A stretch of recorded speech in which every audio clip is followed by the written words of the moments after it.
के लोग नेताजी का नाम लेते हैं, उनके किसी प्रकार का दाग का एक छींटा भी नहीं है। तो उस लक्ष्य को देखो, क्योंकि हम सब उनके बच्चे और बच्चियां हैं, वो हमारे पिता है। ये भाव जब आपके अंदर आएगा तब आप उस रास्ते पर चल पड़ोगे।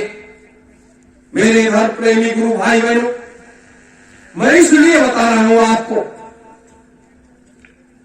कि ये हमारे आपके दिमाग में बैठना चाहिए। गुरु की आज्ञा का पालन रैन में, बैन में, सैन में जैसे भी हो जाए, हमें उसके लिए तत्पर रहना चाहिए, तत्पर रहना चाहिए। और ये संसार के लिए एक अद्वितीय चीज होती है जब पिता अपने पुत्र का चुनाव करता है। यह अद्वितीय चीज होती है। आज हम आप सब अगर अपने पिता के प्रति, अपने गुरु के प्रति मजबूत आस्था न होती तो आज यहां पर इस रात्रि बेला में क्यों बैठे होते? क्यों अपने शरीर को कष्ट देते? क्यों इन चर्चा पर चर्चा में भाग लेते? और क्यों एक सुभाष सैनिक बनने का प्रयास करते? सुभाष सैनिक बन करके आप एक राष्ट्र के नव निर्माण में सहभागिता निभा सकते हो, क्योंकि नेताजी का आगमन, इन महापुरुषों का आगमन की रक्षा और सुरक्षा की जिम्मेदारी तो आपके कंधों पर है। मैं जानता हूं कि कितनी जल्दी इन महापुरुषों का आगमन होने जा रहा है। उसके बाद पूरा संसार झुकता दिखाई देगा, पूरा संसार झुकता दिखाई देगा इन महापुरुषों का आगमन होते ही। मेरे धर्म प्रेमी गुरु भाई बहनों, हम आप सब क्या है? एक निमित्त मात्र तो है, एक निमित्त मात्र ही तो है। और क्या है? ये मतलब पता नहीं कितनी बार हम सब लोग आए होंगे और पता नहीं कितनी बार गए होंगे, किस किस युग में रहे होंगे और क्या क्या करना पड़ा होगा और क्या नहीं करना पड़ा होगा। आप बताइए। इसी सतयुग की स्थापना के लिए, इसी सतयुग की स्थापना के लिए, इसी सत्पुरुष भगवान के आगमन के लिए आज के 3000 वर्ष पहले जैसे हम आप बैठे हैं, ब्रह्मा विष्णु महेश समस्त देवी देवतागण सब बैठ करके विचार करने लगे कि इस कलिकाल की इस बेला में द्वापर बीत चुका था, 2000 वर्ष कलयुग बीत जाने के बाद ये चर्चा होने लगी शिवलोक में कि कलिकाल आगे अपना प्रचंड रूप दिखाएगा और ये सारी चीजें आगे होंगी। उस समय की ऐसी स्थिति हो जाएगी कि लोगों के पास आध्यात्मिक शक्ति नहीं होगी, आध्यात्मिक चेतना नहीं होगी, लोग शक्ति विहीन हो जाएंगे, लोग काम के वशी हो जाएंगे, धन के लोभी हो जाएंगे और लोगों का स्तर इतना गिर चुका होगा कि पाप ही पाप चारों तरफ होने लगेगा, चित्कार ही होगी। तो ये इतना बड़ा कार्य कैसे होगा? गहन मंत्रण करने के बाद भगवान शिव को ये जिम्मेदारी दी गई कि आप मृतलोक में जाकर के 88,000 घरों से एक एक बच्चे को जिनकी उम्र 11-12 साल से ज्यादा ना हो, उनको ला करके आप वहां सतयुग की उस जगह पर ले जाकर के जो पहले से आरक्षित कर दी गई है, सब मृतलोक के सारे भूमि से अलग की व्यवस्था की गई है, वहां बैठा करके और वहां पर आप उनको नाम दीजिए, दीक्षा दीजिए और उनके अंदर उस साधना की भक्ति का करिए, जगाइए और जगाने के बाद जब तक परमात्मा प्रसन्न ना हो जाए, जब तक वो अपनी जगह से उठेंगे भी नहीं। कितनी बड़ी चीज थी। अभी 3000 वर्ष पहले ये हुआ है, यहां पर कोई ज्यादा दिन नहीं हुआ। ऐसी स्थिति में, ऐसी परिस्थिति में भगवान शिव ने जिम्मेदारी संभाली। 88,000 घरों से लाकर के लोगों को एक जगह बैठाला, आध्यात्मिक ज्ञान देकर के, नाम देकर के लोगों को सारे रास्ते बता दिए, सारी जिम्मेदारियां सौंप दी, और हमारे ऋषिगण अपने उस काम में जुट गए। आज लोग कहते हैं देवी देवताओं को नहीं मानना चाहिए। बहुत से संत मत में ये बात होती है कि गुरु सत्ता से बड़ी, हाँ, गुरु से बड़ा तो कोई नहीं, परमात्मा भी नहीं है, कोई नहीं है, कोई है ही नहीं, सबसे बड़ा गुरु है। लेकिन मां भी मेरी देवी है, मेरी जन्म देने वाली माता भी देवी है, मेरी बहन भी देवी है, मेरी बेटी भी देवी है। क्या आप इनको छोड़ दोगे? क्योंकि शक्ति के रूप में यही तो है, और क्या है? 9 देवियों को, जिसको हम 9 दुर्गा कहते हैं, उस समय भगवान शिव ने 9 देवियों का नाम दिया, 9 दात्री माता। 9 दात्री माता का नाम दिया, और उनका नाम देने के बाद उन देवियों से कहा, हे देवी, आप सब इन 88,000 ऋषियों को पुत्रवत अपने पुत्र के समान इनका लालन पालन करेंगी, इनकी देख रेख करेंगी।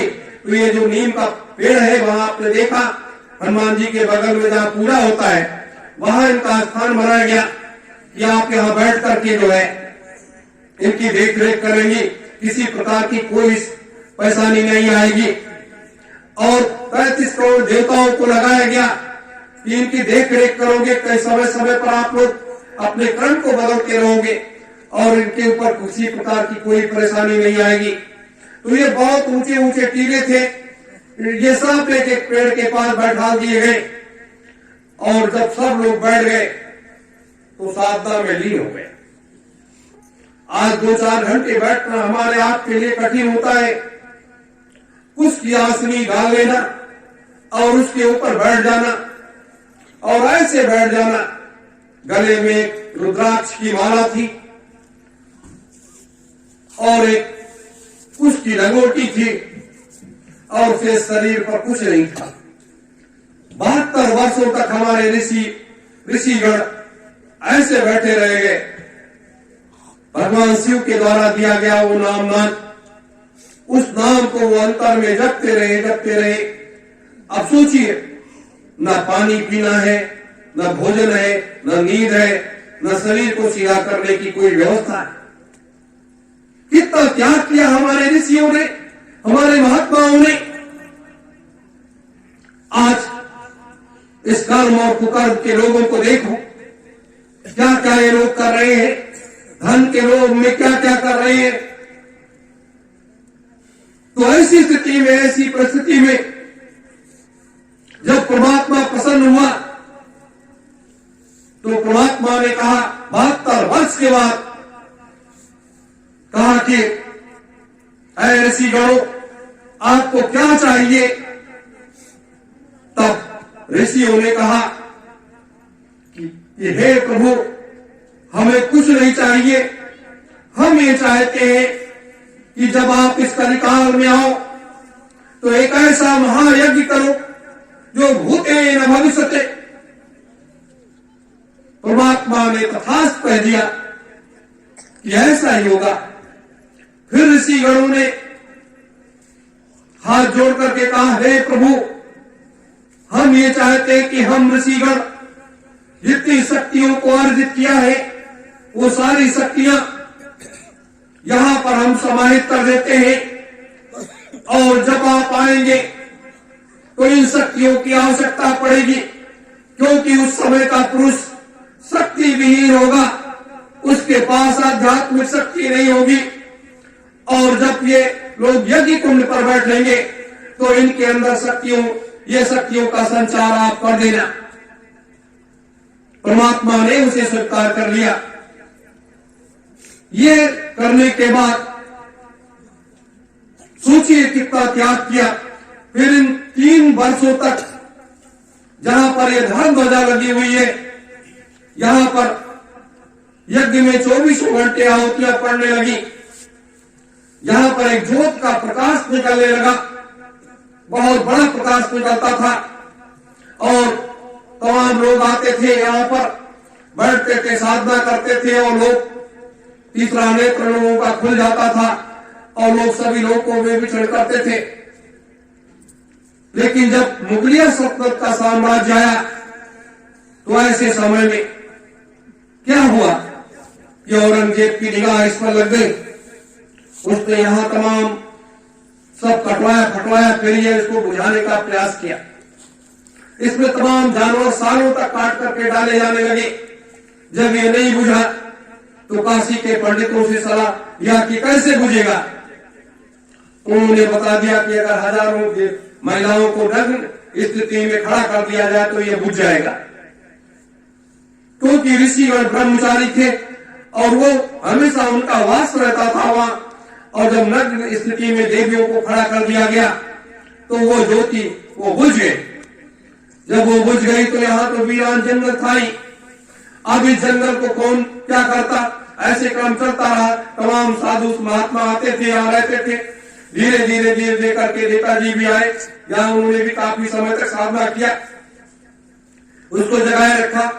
और जब ये समय आया, अपने लोगों का ये समय आया, तो ये भेज दिया कि आप वहां जाकर के ये सारी व्यवस्था करो। अपने लोगों को क्या मालूम।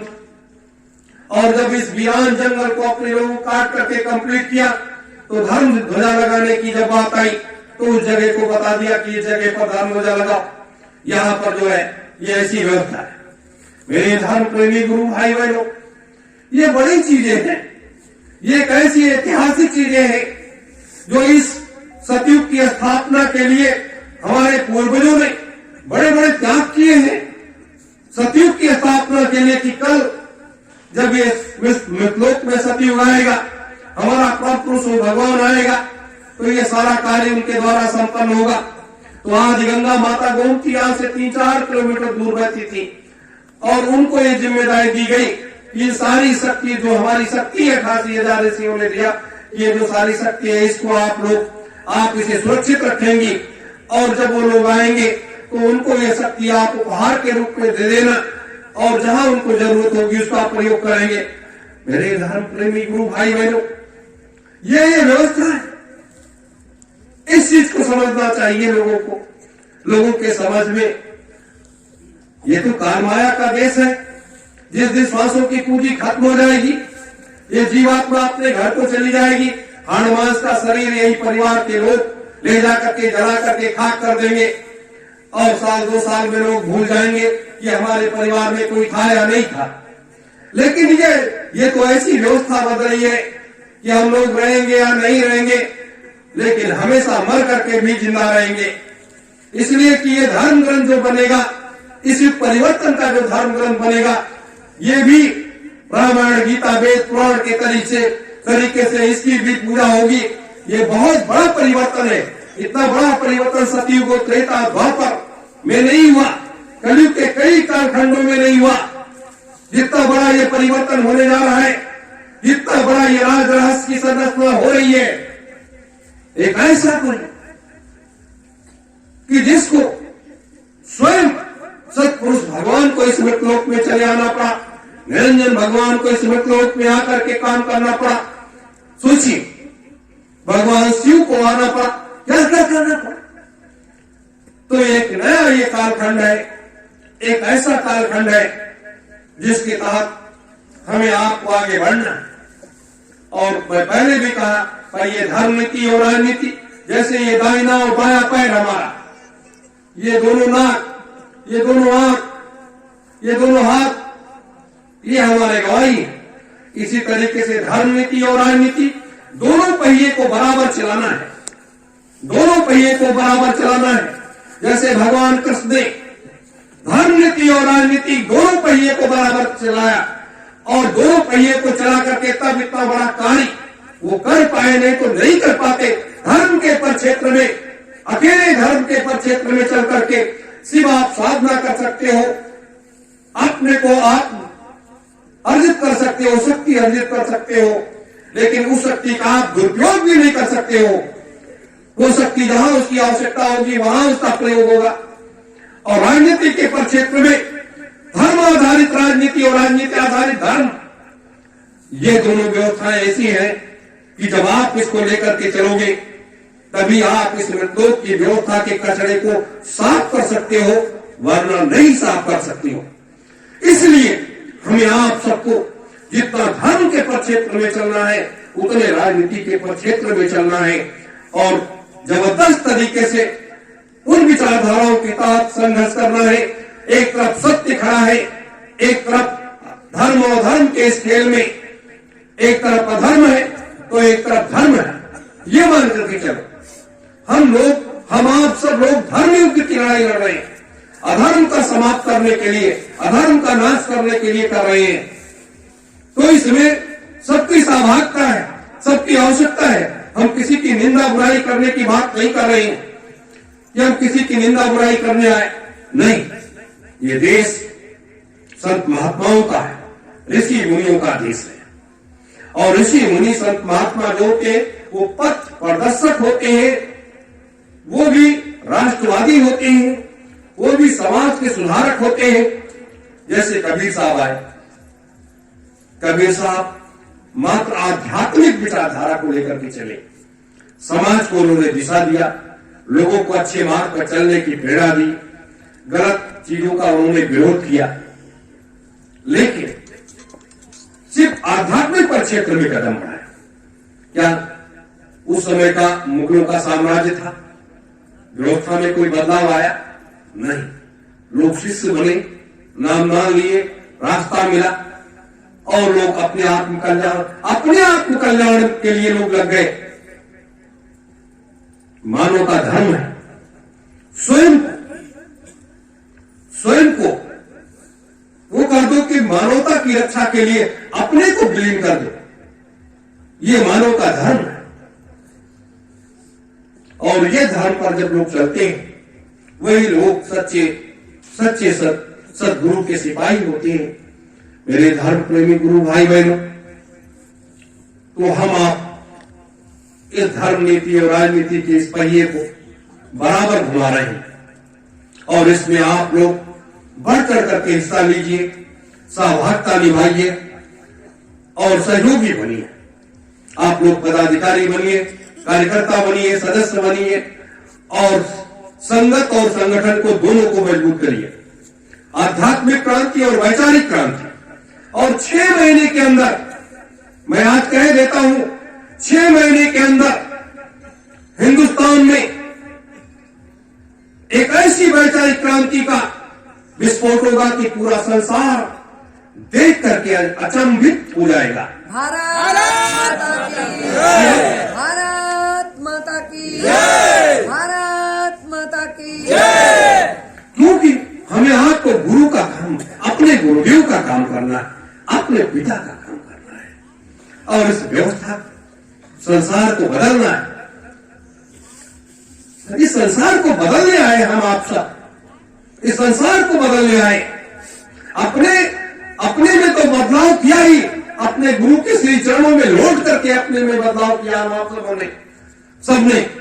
लेकिन इस संसार को बदलना है और जब संसार को बदलने आप निकले हो तो आप किसी राम और कृष्ण से कम नहीं हो। मैं तो बराबर कहता हूं कि मेरे साथ बैठो, मेरे साथ बैठो, धर्म के उस पर क्षेत्र में, ज्ञान की उस प्रकाष्ठा पर, और उस जगह आपको पहुंचा दूंगा। लोग कहते हैं तीसरा नेत्र खोलना बहुत कठिन है, मैं कहता हूं बहुत आसान है, इतना आसान है जिसकी कोई सीमा नहीं है। लेकिन आपको साथ में बैठना पड़ेगा, समय देना पड़ेगा, हफ्ते 10 दिन 15 दिन आप समय देखो। तो आपको दोनों से मैं इसीलिए बहस कर रहा हूं कि धर्म से भी और राजनीति से भी, कि आप दुनिया में कहीं भी चले जाओगे जीत करके आओगे, हार करके नहीं आओगे, जीत करके आओगे। और आप एक एक व्यक्ति हमारा 1-1 करोड़ पर जब भारी पड़ जाए, एक व्यक्ति 1 करोड़ व्यक्तियों के बराबर हो जाए, तब ये सतयुग तीर्थ की पावन धरा 88,000 ऋषियों की सारी शक्ति, गुरु की अपनी सारी शक्ति को समाहित कर देना, यही हमारा आपका एक कर्तव्य है, यही हमारा आपका धर्म है। मेरे धर्म प्रेमी गुरु भाई बहनों, अगर आप संसार को दिशा नहीं दोगे, रास्ते पर नहीं आप चलोगे, तो आज देश और दुनिया की स्थिति आप देख रहे हो, लोग क्या कर रहे हैं, राजनीतिक लोग क्या कर रहे हैं, समाज सुधारक लोग क्या कर रहे हैं, धर्मावलंबी लोग क्या कर रहे हैं। मात्र नाम दे देने से काम चलने वाला नहीं है। नाम देने के बाद उसको वहां तक पहुंचाने का भी काम है। उसकी चिंता लोग तो कह रहे भाई नाम ले लो हमसे, बस क्या करना है। नहीं, इसकी आवश्यकता नहीं। मेरे धर्म प्रेमी गुरु भाई बहनों, इस रात्रि वेला में हम आप सब इस ठंडक में बैठे हैं। मेरी यही प्रार्थना है आप सबों से कि आप सब लोग एक ताकत एकजुट होकर के, कल नवरात्र का प्रथम दिन है, नवरात्रि माताओं का ये प्रथम पूजा है। कल ये शक्ति की पूजा है, शक्ति की पूजा है, और उसमें हम आप सब सहभागी बने और अपने अपने कामों में कल से लग जाए। बस यही आपसे प्रार्थना है, आपसे विनती है कि आप सब लोग सच्चे मन से लग करके, और हमें 1,500 व्यक्ति, 1,500 व्यक्ति ऐसे तैयार करने हैं जो माता पूर्णिमा का आशीर्वाद उनको दिलवाना है। माता पूर्णिमा का 1,500 व्यक्तियों को आशीर्वाद दिलवाना है, तो वो लोग, ऐसे लोग तैयार हो जो हमेशा अपने क्रम को आगे बढ़ाते रहे, और इस शक्ति का पदार्पण हमारे आप के लिए बहुत बड़ा कार्य सफलता की ओर ले जाएगा। बस इन्हीं शब्दों के साथ आप सभी धर्म प्रेमी गुरु भाई बहनों को, माताओं को, बड़े बुजुर्गों को, बच्चे और बच्चियों को सादर सत्योम, जय गुरुदेव।